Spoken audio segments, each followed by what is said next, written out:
Hey, what's up beauties? On today's video I am showing you guys how I apply my foundation in order to get a flawless finish. So if you're interested, definitely keep on watching. Let's get into it.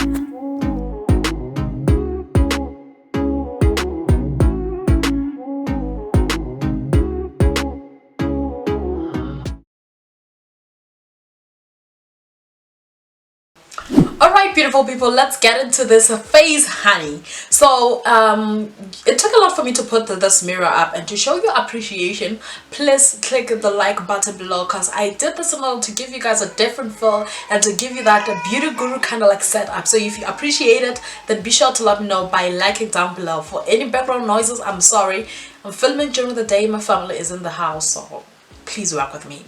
Anyways, to start off, I'm gonna hydrate my face with the light hydrating gel cream by Himalaya, and this cream I like to use it as a primer because of it's so sticky, so it helps give my makeup something to stick to. And to apply it, I'm just using my nails because they're pretty and I want to show them off. And sometimes I use a brush in order to apply the product. The thing about using a brush is that it's gonna take up most of the product that you're trying to put on your face, so do whatever you want with that information. Anyways, I'm just applying it in circular kind of motions all over my face, and I'm also getting my neck in the process. And I want to try get around here, but it's going to be very tricky because of this bun situation, but it's not going down because you don't want to see what's underneath here. So that's that. Once my face has been moisturized, or rather primed, I'm gonna go in with my Revlon Photo Ready Candid loose powder, and I'm gonna use that in order to set my primer in place, or moisturizer rather. So I'm using a damp beauty blender, and I'm just gonna get it on here and dab it on my face. So I'm doing this in order to make my makeup last a bit longer, and I'm also doing this in order to get a bit of coverage before applying my foundation, because of that is going to help me use less product. This is a trick that I learned from Jackie Aina, and yep. After that is done, I'm gonna go in with my Maybelline Fit Me Matte Plus Poreless foundation, and this is in deep bronze, and I'm gonna concentrate this in the center of my face. I'm starting off with that much product, and this is not a lot of product, and I think it's best to work this way because you can always add product, but it's very tricky to, you cannot reduce the amount of product that you have already applied once you have applied it. So it's better to build your way up because you can always add. So I'm gonna do that, and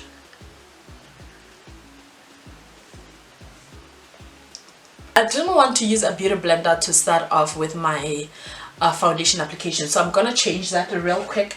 As you can see, the product that I applied is completely blended in, so I'm gonna go in once again with my Maybelline Fit Me foundation in the deep bronze. I'm gonna apply it on my face again, the center of my face. I want to use little to no product around my forehead because that helps give me a more natural look. I'm gonna use my foundation brush. It's a bit dirty, don't do that, do better please. I'm gonna spray my foundation brush with my Essence Fix and Last 18-Hour Makeup Fixing Spray. So I'm just gonna spray that off camera because I don't want to use the setting spray directly on my face because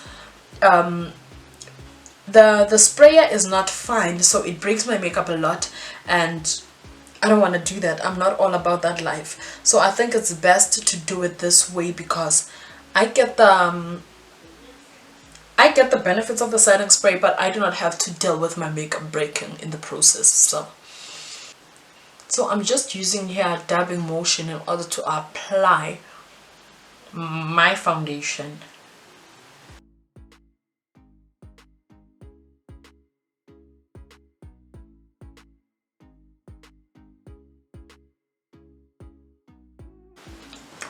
Once that is blended using my foundation brush, I'm gonna go in with the Maybelline Fit Me Matte Plus Poreless, but this time I'm using the shade 365 and this is Espresso. And I'm gonna apply this in the edges of my face in order to get like that contrast and to ensure that the perimeters of my face is darker than the inner part of my face. So that is what I am doing here.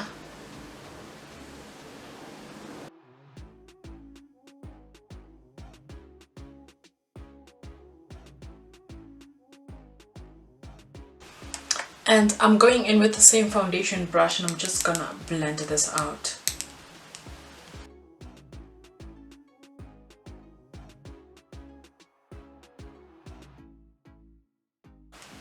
And you always want to use dabbing motion because of when you're busy dragging the foundation brush around, you are moving the products. So once that is done, I'm gonna go in with my damp beauty blender. I'm using the damp beauty blender in order to pick up the excess foundation that I have on my face.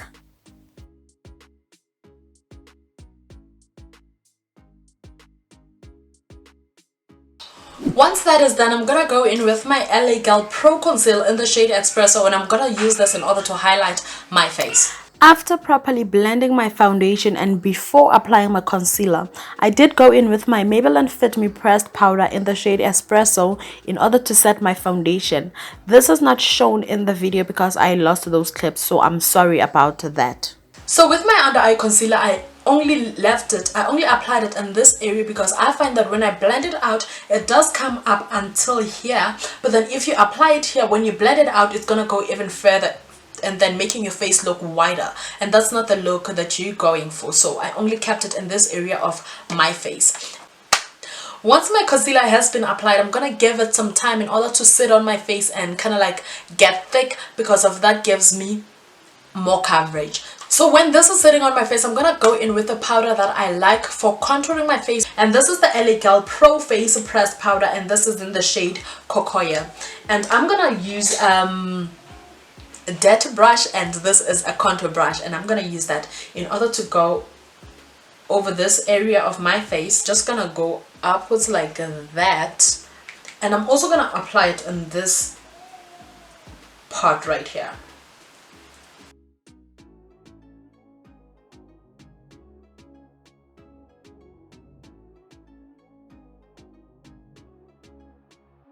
So if your frontal does allow you to get into your hairline, your actual hairline, you're gonna have to contour around that. If it doesn't, then you're gonna have to contour around your fake hairline. But as you can see, my lace frontal does not allow me to kind of like get onto my actual hairline, so I'm just gonna leave the product right here.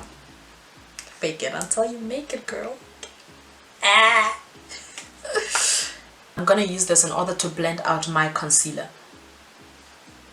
When you are doing this, you want to make sure to keep your concealer in the area that you applied it, or rather do not drag it out too much, because of that is going to elongate your face and it's going to make the parts that you have highlighted on your face look even bigger, if I'm making any sense at all.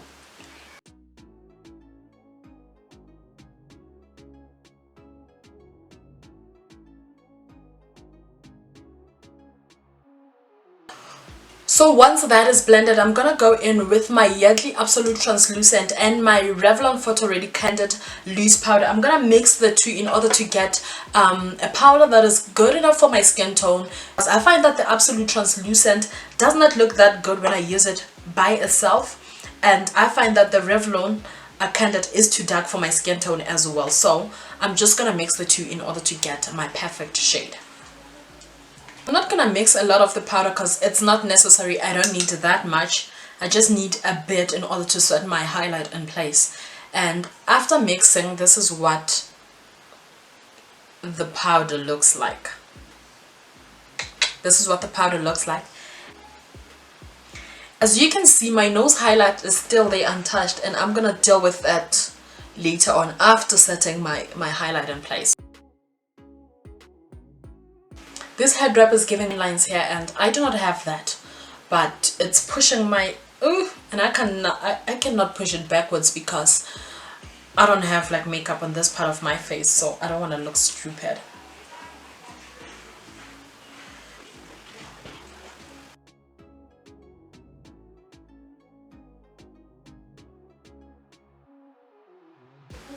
So once that is done, I'm gonna go in with a concealer brush in order to blend out this concealer on my nose. If you do not have a concealer brush, you can just use a blending brush, an eyeshadow blending brush, and it will work well. It will even give you a more snatched nose because it's thinner than what I am using at the moment. So try that out. And then once that has been blended, I'm going in with the same powder mixture, and I'm just gonna press that on this part of my nose. I'm not gonna apply a lot of it because I don't want it sitting. I'm not baking, basically. I do not bake because I find that it does not work for my skin. So with makeup, you basically have to find what works for you and stick with it. It's all about learning your face and what works for you. I'm gonna go in with the same powder that I used in order to contour my face, and I'm gonna use this angled nose contour brush. I'm gonna do a review on this brush set, but at the moment I'm just using this in order to go around my nose and make it a bit snatched. You want to blend your nose contour with the beginning of your eyebrow so that it gives you a seamless look. So there you have it, guys. That is my go-to flawless makeup base for my problematic skin. So we're gonna zoom in and see what this makeup looks like when we up close and personal.